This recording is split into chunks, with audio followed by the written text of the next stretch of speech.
Damuko Simeoni sekata wagemanya ndi musajja muzimbi naye tunulamu amabaala ku mawanga gannaffe agatuliranye agakula etteeka ly'omwenge lyo liriko etteeka n'essawa zaalyo nti wano e Uganda senga bana abaleese etteeka ne bateeka mu nkola nti omuntu atandike nga ssaawa mwenge okukola ki okugulawo ebbaala ekijja kutuyamba nnyo naddala ku miyiri gino emito osanga omuvubuka ku mulundi guno nga wa myaka 18 naye nga tategeerekeka ng'ekyamazima omulaba nti ssaawa 4 za ku makya naye ng'ekyamazima yena yaweddeko dda nkati ngaffe abasajja abazimba batuna ebizimbe nga tosobola na kufuna muntu akuweereza ku nnyumba ng'obadde okola ki ogenda okumusanga okumufuna nga kakalayi kamu ng'ayiza n'okugwa nako kalina ogamba ye tugenda kukola tutya kubanga abasajja abakulu tebakyasobola mirimu gyaki gy'amaanyi kati ng'ekyo kati y'ensonga lwaki nti gavumenti bw'ebanga esazeewo gamba nti omwenge eguteekeko etteeka nti ssaawa 9 ekyamazima omuntu aba amaze okukola emirimu gye awo ne bwagenda muki mu bbaala lwakuba nti eddembe eringi eryaweebwa bannayuganda ekivuddeko buli omu okukola buli kintu kyayagadde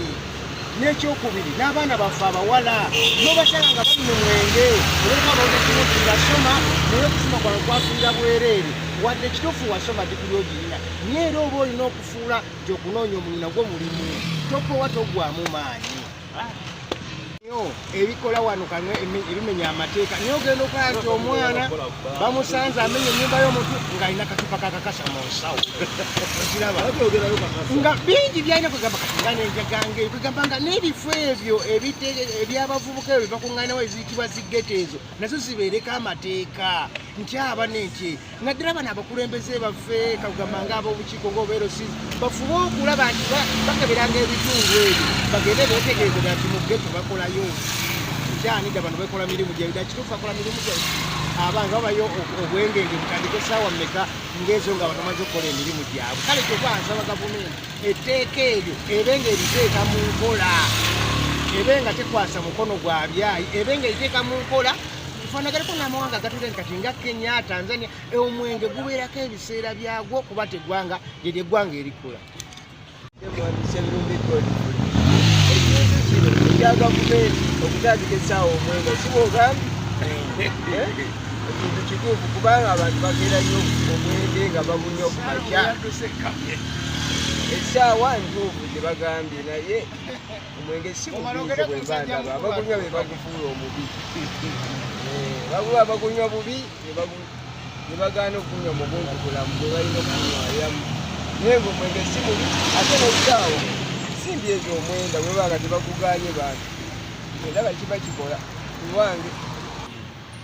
gavumenti efubeko nnyo okuteekesa omwenge mu nkola olyo etteeka eri baliteekese mu nkola si mu bubi nnyo nti bakwatanga obubbi bwa kagaali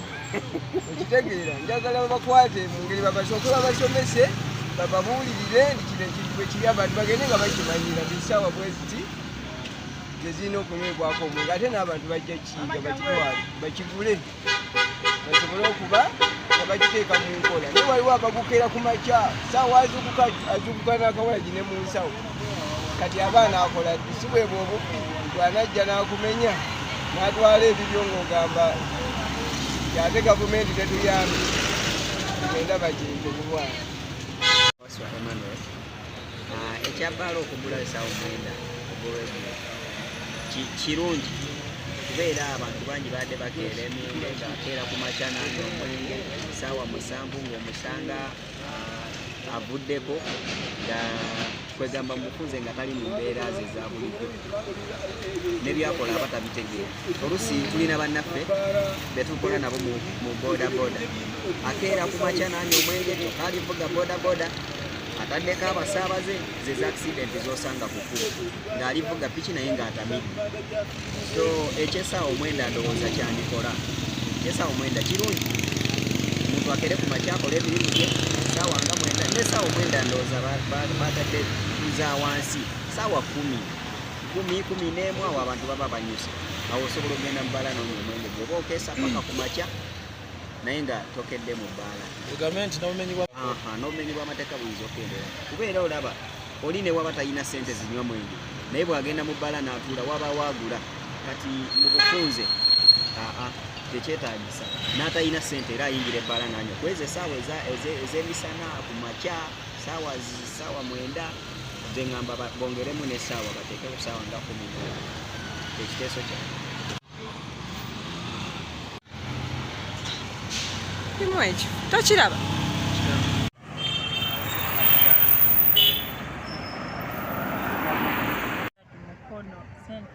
Mukono municipality ku nsonga y'ekiwandiiko minisita wa local government yafulumizza ffe twakisanyukidde ekyokwongezaayo obudde amabaala gano wegaggula n'ebifo ebirala ebikyakalirwamu kijja yambako okendeeza ku bumenyi bw'amateeka n'ekirala abantu bajja sookanga kukola balyoke basipendinge buli obadde weewuunya ng'osanga abantu okuva ku makya paka enkya bali mu kunywa bali mu kuzannya games ezibeera mu bifo ebyo ntwebuuza bakola dde ekitegeeza obudde ffe bwe twebaka bo bwe bakola so ffe tuli basanyufu era twagala gavumenti ekiteekeko essire kyongeremu n'amaanyi kiteekebwe mu nkola awo emirembe gijjaba mu bitundu nti abantu bagenda okucakala nga bamaze okukola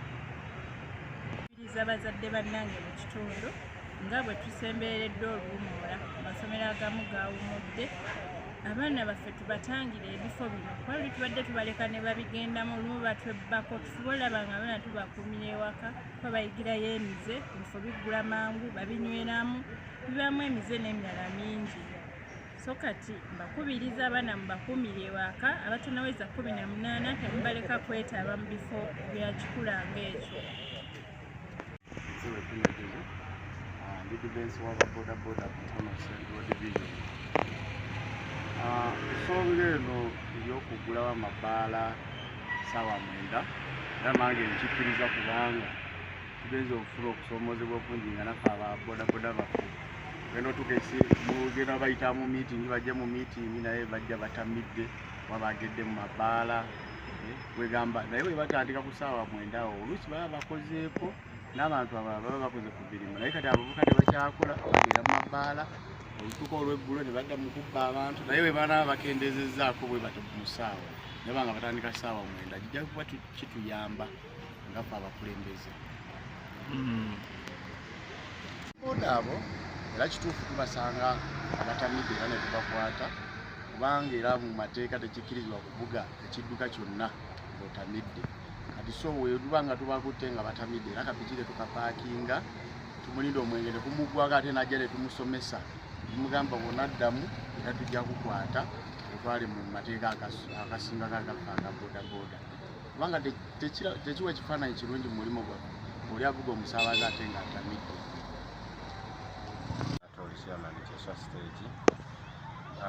mukama wange ekibuuzo ekyo kyombuuzizza kirungi nnyo era naffe bijja tulinda okukiwulirako nga kifuna mu nteekateeka ya gavumenti ngaffe abakozesa oluguudo nga tuvuga ebidduka ebya bodaboda kituufu tufuna obuzibu bungi nga tuli ku nguudo ezo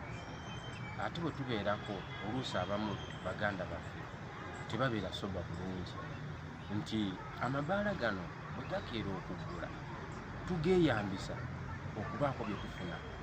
ebitutuma okukola bye tutabikoze tugeze nti omuntu akedde ku makya aliko hangover yasuze kituufu avuga piki empewo emukubye ayagala akabugumu alina kuddukira ku bbaala afune kateekayo alyongere okubeera ku kkubo so nga ate teyafunye budde buwummula bulungi ate era tufuna okusumbuyibwa nti abantu bano oluusi abamu abava ne ku mapikipiki ne bagwa oluusi tubajja ku mabaala ago nga bakooye ate nga ku ssaawa 8 alina okugenda ku mulimu so nakyo kimuzibuwalira oba kimuleetera obuzibu okuba nga omulimu ogwo agubeerako bulungi n'ovuga kasitoma n'omutuusa ku geeti afande yennyini tomanyi gye yakajje ne gwe tuyita asikaali akuuma geeti nga naye yavuddeko dda naye ng'ali mu ssaawa 6 ssaawa 7 so embeera eyo ebanga yaze nga gavumenti ekituufu yakirowoozezaako n'ekikola oba n'ekirowoozaako n'ekitutuma tukiteekese mu nkola ffe ng'abavuzi ba bodaboda kijja kuba kituyamba kuba bannaffe bakozesa ebiragalalagala okugeza ng'omwenge enjaga kokeyini n'ebintu ebirala ebyenjawulo ebibatuma okubaako bye bakola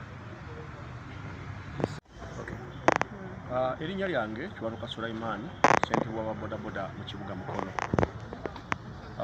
Ku bimu ku bye twawulidde naddala ekiwandiiko ekyogera ku bbaala okugulawo ssaawa 9. Ffe ng'abali mu indasitule eno naddala eya bodaboda indasitule tukiwagira olw'ensonga nti abantu baffe tubadde tugezezaako okubakuuma, ekisooka basaabaza bantu. Kakati bw'oteekawo embeera y'ebbaala okugulawo essaawa 9, essaawa 9 kubeera mu budde bwa kukola. Abantu baffe bajja kuyingira mu mabaala olwedde banywa omwenge ate bagenda okuvuga. Kiwanuka Sulaiman, ssentebe wa bodaboda mu kibuga Mukono. Ffe nno kino ekiwandiiko ekyayisiddwa nti ebbaala zigulewo ssaawa 9 tetukirinaako mutawaana yadde, kubanga ffe twongera okudifendinga abantu baffe naddala abali mu sekita ya bodaboda industry nti obudde bwe bugenda bweyongerako waggulu, emirimu gyabwe giba gitandise okukendeera. So bwe baggulawo ebbaala ssaawa 6 ogw'emisana era abamu bebbirira ne basobola okuba nti banywa mu budde obwo ate nga bwakukola. Kati kibi nnyo omuntu okuba nga osaabaza abantu, obulamu bw'abantu bubeera bwoba obutadde obulina ate n'oba nga omuntu avuga atamidde. So tulowooza nti ekyo bwe tuba nga obudde babongezaayoko waggulu, ffe tetukirinaako buzibu nga abakulira bodaboda mu kibuga Mukono. Obumenyi bw'amateeka tebuli mu kijja kwongera okuyambako naddala nti abantu mu kifo ky'okukola ssaawa obudde obwo ssaawa 6 obadde obasanga mu mabaala, which means that omuntu abeera mu bbaala ssaawa 6 okukola kwe kuba kutono.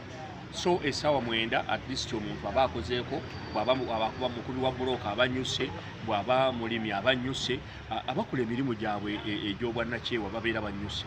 So nze ndowooza tetukirinaako buzibu ffe naddala abali mu sekita ya bodaboda industry. Chairperson Works and Technical Services Committee, Mukono Municipal Council. Etteeka eriyimiriza abatunda omwenge ate n'okuteeka ekkugiro kw'abo abagunywa obudde obw'okutandikirako twaliwulidde. Actually ndoza ekigambo kuliyita tteeka kibeera kukisukkulumya oba kyazzenga kiragiro, ate nga tumanyi bulungi nnyo nti mu nnambika ey'amateeka agagoberere ebiteekeddwa okusinziira ku ga nti etteeka liiri mu butongole liyise weebiri biteekeddwateekeddwa. Kye tuyinza okugamba nti ekirowoozo si kibi mu bwakyo naddala eri abantu baffe n'ebitundu byaffe mu kuluŋŋamya, naye tulina ebintu bibiri bitutayinza kubuusa maaso. Ekisookera ddala engeri ekiragiro gye kyazzeemu, abangi kye bayisa etteeka, kyazzengawo ekiragiro ekiva mu ofiisi y'omukulembeze w'eggwanga, tuyinza okuyita executive order, kuba eyo yo omukulu bw'amala okugireeta ne wotandikira okugiwakanya waba walala. Naye minisita wa cabinet ye emitendera ate mwateekeddwa okuyita okuleeta ekiteeso ng'ekyo. Ndowooza oba oli awo wadde ekirowoozo kirungi ekyazze naye tegyatunuuliddwa bulungi. Twandirinze kuwulira ripooti nga ku lunaku olwabbalaza ku kabineti ng'emaze okutuula ne tuwulira oba enkeera ku lwokubiri oba akawungeezi k'olwo nga batugamba nti kabineti nno efunye ekirowoozo ekiteekawo okukugira abantu. Naye nga byonna ng'obitadde ku mabbali, tulowooza nti mu maaso mu nkola entuufu paliamenti olwo ne tugirira ekisa ng'ekolera ekyokulerako kya minisita kino kye yakoze, baleme kugoba kiteeso kyekuusa ku nsonga eyo kuba kirudde nga kijja ku fulo. Honorable Nambooze yakireetako ne kizingirwawo ne kiggwa. Honorable Sarah Opendi n'akireeta naye ne kigendera awo just recently. So tulowooza nti ku mulundi guno kino kirage obukulu bw'etteeka eyo nti naffe abali n'abakulembera abantu tubeere nga tugenda kugoberereza abantu ekintu kiteeka mu nkola, naye nga tumanyi nti gye binakkira tetugenda ate kukwatibwa kutwala mu mbuga z'amateeka ate tuleke okwewozaako olw'okuba tuyinza okuba twawubisibwa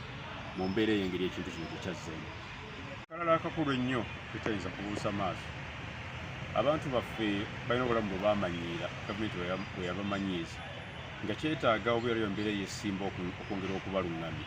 Naye ate tulina ebika by'abantu bibiri, kubanga mu kiragiro kya minisita mulimu awagamba nti obudde bw'okukola. Kati obudde bw'okukola awo n'ogenda mu kootisi bwe buliwa.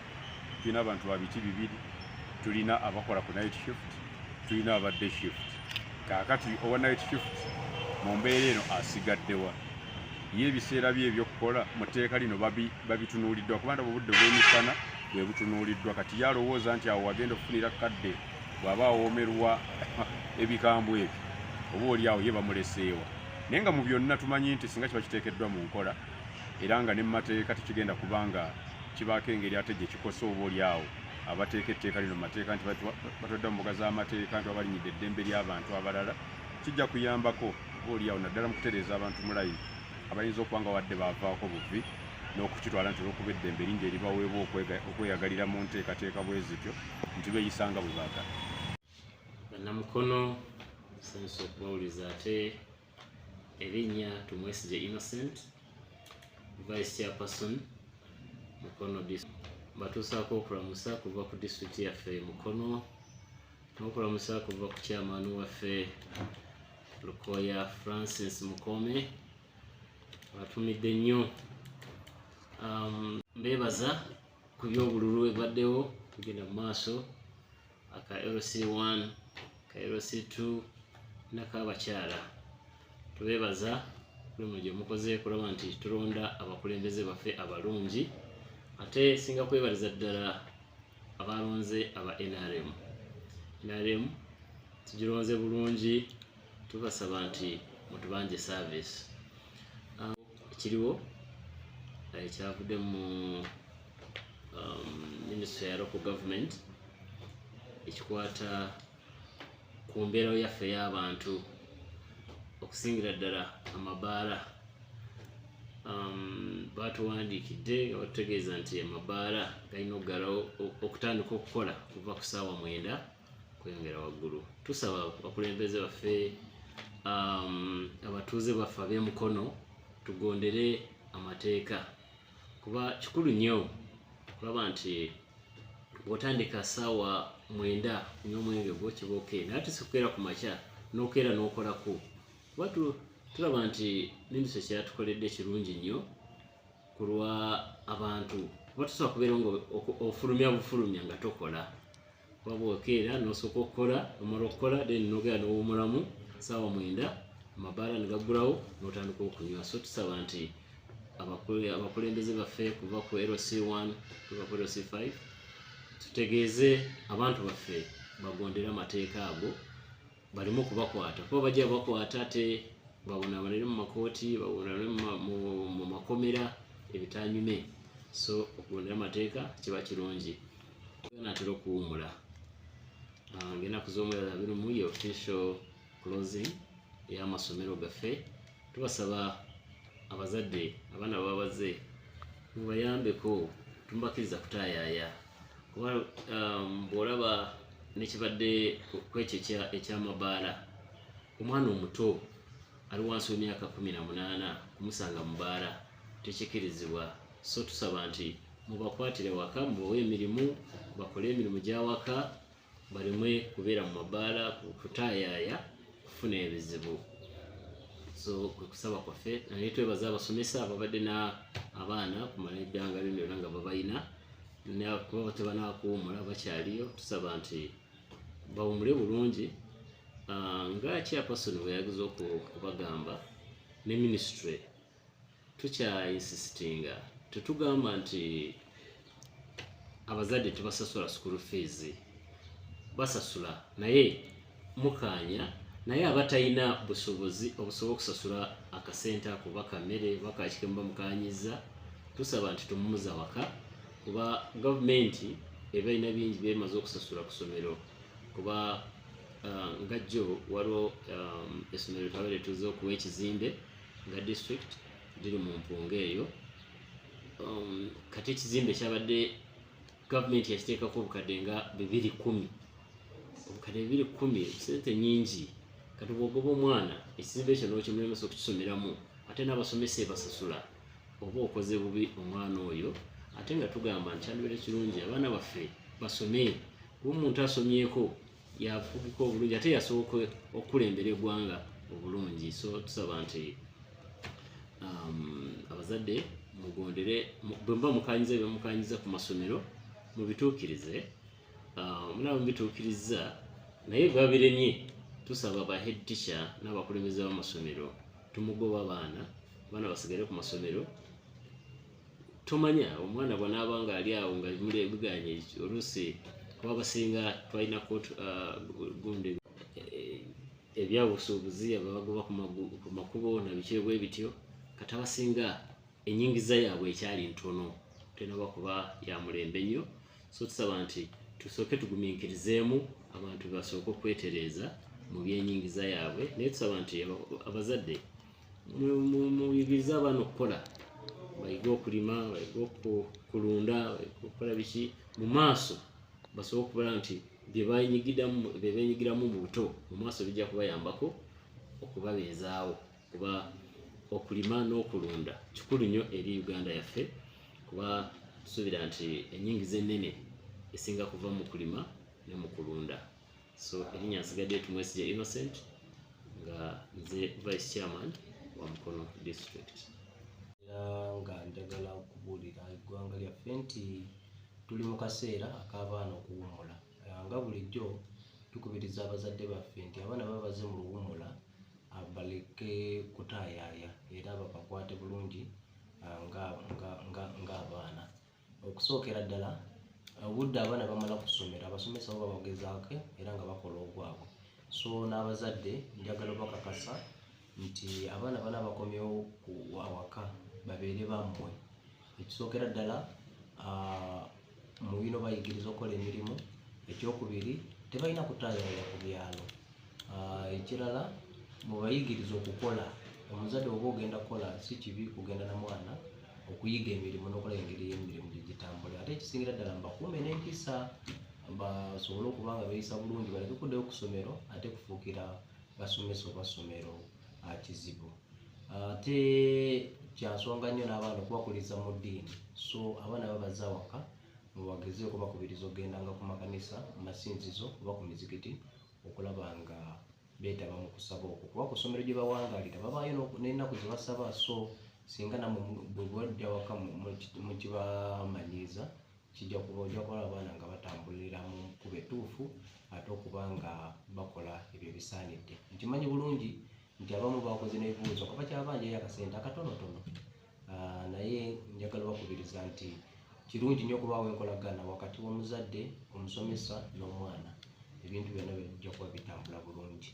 ate mwewala abaana abato okugenda mu mabbaala era njagala okwebaza minisita Honorable Baramu Barugahara abwebadde alina ekiwandiiko kyafulumiza twakirabye yes era nze ŋŋamba nti bannayuganda tulina kutegeera nkola nakyo kye tulina kukola kubanga si kya buntu bulamu omuntu okeera mu bbaala ku makya kitegeeza kirabika kitya nti gwe singa olaba omuntu ng'akeera mu bbaala ku makya nange nenkeera ogenda okukola ku makya kakati ekibuuzo kiri nti oyo akeera mu bbaala bw'aba ng'akedde mu bbaala okunywa leero enkya zaananywa n'azijjawo kyobola abamu babeera babbi kubanga bw'aba anywedde ne ziggwawo nga talina ndala alina kusooka kuteega muntu okubba so ffe nga security twasanyuse okulaba nga ate ekiteeso ekyo si kyajjo tekyatandise jjo kyaliwoko ekiregulatinga amabaala just twagala kwongeramu kuteekesa mu nkola okulaba nga ekintu ekyo kikola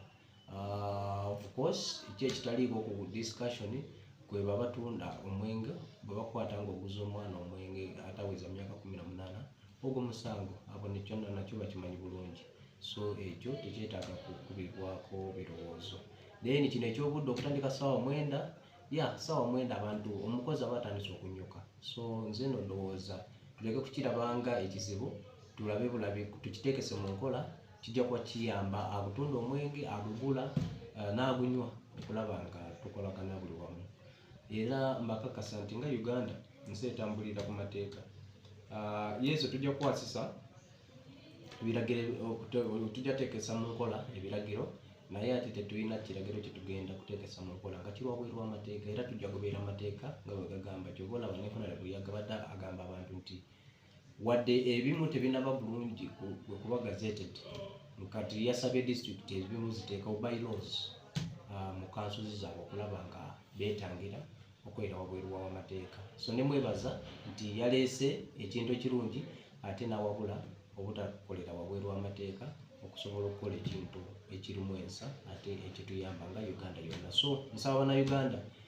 tuleke kulabira bintu mu ango ndala yakulemesa wabula tulabe obulungi bwakyo okola nga kituyamba so nze gemagezi gembawa wala nga tutambula. Tewali ayagala kufiiriza muntu business kubanga business Uganda mwejja omusolo ate nebanayo kibi okujjamu omusolo naye ate nga toyagala kuteekerateekera kukuuma ssente na business ekuwa akasente netuwa omusolo. So nze nga deputy RDC ndabira ddala nti yes tujja teekesa mu nkola ebyo ebyalagiddwa ngera president bwe baleeta ekiteeso ky'okulongoosa ekirungi ennyo aba 7 city era ne bagenda ne bateesa ne gavumenti era gavumenti ne bakkiriza nti ku Saturday tewajja kubanga kukola eri aba 7 city wabula okusaba kujja kutandikanga ku ssaawa 4 then aba 7 city ne basalawo nti nga bo bajja kukolanga buli lwa Sunday. So okulongoosa kunaabangawo ku Saturday aba 7 city bajja kukola ku Sunday. So nabano banabawo nga waliwo ebinyigiriza nga balina ensonga ey'amazima gavumenti bwereeta ekiteeso naye nga waliwo abantu abalina ensonga ez'omuggundu okulaba nga kyetaaga okuba mu ttooki okulongoosa gavumenti ejja kuwuliriza kubanga eweereza bantu baayo. Ensonga ya gavumenti ndowooza tulina kuyamba bantu kubasomesa. Gavumenti kikyekola ku masomero, gavumenti esasula omusomesa, gavumenti esasula ebikozesebwa okugeza ng'ebitabo ebikozesebwa abaana, wabula gavumenti tesasula mmere mwana gy'alya,